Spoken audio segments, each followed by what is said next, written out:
జాతీయ చేనేత రంగ దినోత్సవాన్ని పురస్కరించుకుని బుధవారం జేఎంజే కళాశాల అధ్యాపక బృందం విద్యార్థులు చేనేత వస్త్రాలు ధరించి చేనేత రంగ దినోత్సవాన్ని ఘనంగా నిర్వహించారు. చేనేత రంగాన్ని ప్రోత్సహించే దిశగా ప్రతి ఒక్కరూ కృషి చేయాలని కళాశాల ప్రిన్సిపల్ సిస్టర్ షైనీ అన్నారు.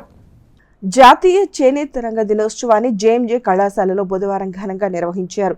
ఈ సందర్భంగా అధ్యాపకులు, అధ్యాపకేతర సిబ్బందితో పాటు విద్యార్థులు కూడా చేనేత వస్త్రాలు ధరించి చేనేత రంగ కార్మికులకు ప్రోత్సహించే విధంగా వారు తోడ్పాటు అందించారు.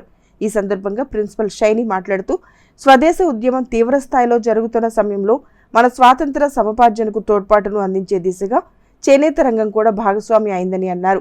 ఈ దశలో ప్రధానమంత్రి నరేంద్ర మోడీ 2015 ఆగస్టు 7వ తేదీన జాతీయ చేనేత దినోత్సవంగా ప్రకటించారని ఆమె చెప్పారు. బుధవారం నిర్వహించుకునే 10వ జాతీయ దినోత్సవం పురస్కరించుకుని కళాశాలలో ప్రతి ఒక్కరూ చేనేత వస్త్రాలు ధరించి చేనేత రంగానికి సపోర్టుగా నిలవడం జరిగిందని షైనీ పేర్కొన్నారు. గృహ విజ్ఞాన శాస్త్ర విభాగం అధిపతి పాటిమండ్ల హేమలత మాట్లాడుతూ, చేనేత కార్మికులు మన కళలను, సంస్కృతిని ప్రదర్శించడమే కాకుండా మన దేశ ఆర్థిక, సామాజిక ప్రగతికి ఎంతో తోడ్పాటును అందిస్తున్నారని చెప్పారు. అలాగే వాతావరణ పరిరక్షణకు కూడా చేనేత వస్త్రాలు దోహదపడతాయని ఆమె ఈ సందర్భంగా పేర్కొన్నారు. ఈ కార్యక్రమంలో councillor Louis, vice principal sister Sharada, sister Mary, విద్యార్థులు పాల్గొన్నారు. Good morning everyone. ఈరోజు మా JMJ college for women autonomous Tenali మేము నేషనల్ హ్యాండ్లూమ్ డే సెలబ్రేట్ చేస్తున్నాం.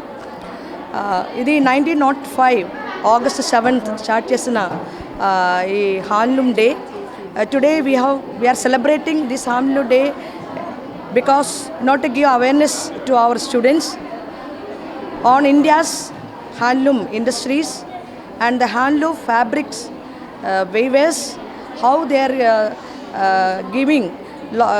how they are doing handwork by their great skill and talent.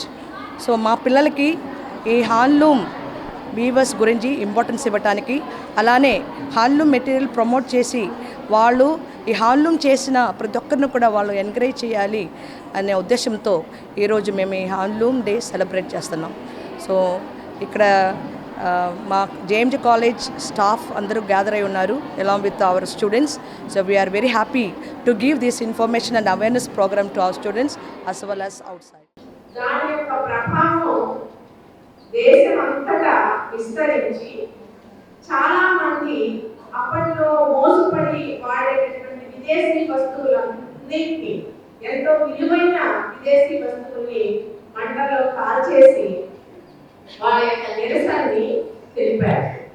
ఆ స్వదేశీ ఉద్యమం మనకి 1947లో స్వాతంత్రం రావడానికి చాలా తోడ్పడిందని అప్పట్లో నిపుణులు వాళ్ళు రాసినటువంటి పుస్తకాల ద్వారా మనకి తెలుస్తుంది.